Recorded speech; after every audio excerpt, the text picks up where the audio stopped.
Hi guys, ako ito si Kuya Shiro at ngayon pag-uusapan natin ang mga bagong paparating na updates.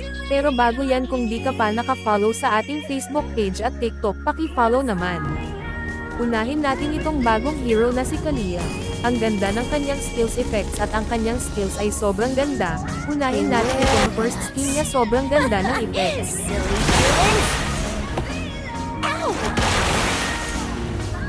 Tapos itong second skills niya, ito ang nakaganda sa hero na ito kasi magdadash siya papunta sa kalaban at parang yung ulti ni Saber na dadalhin ka sa taas. Grabe ang ganda ng skills na to, Munton.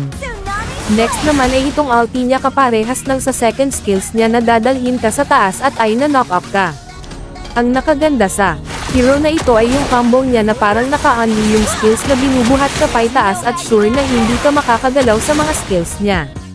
At ngayon dito naman tayo sa mga binago ni Munton na hero at kanilang mukha at skills feature. Unahin natin itong si Gord. Medyo binago konti ni Munton ang kanyang mukha, naging mas maangas dito si Gord sa mukha niya. At dito ang skills effects na binago ni Munton, panoorin nyo na lang.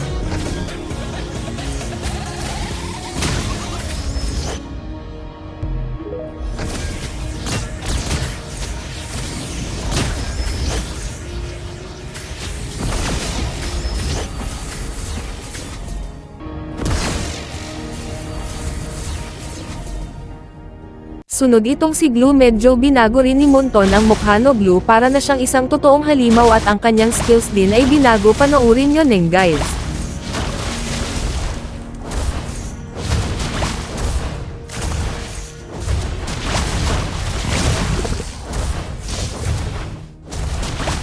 At yun lang ang mga updates na masya-share ko sa inyo sa ngayon.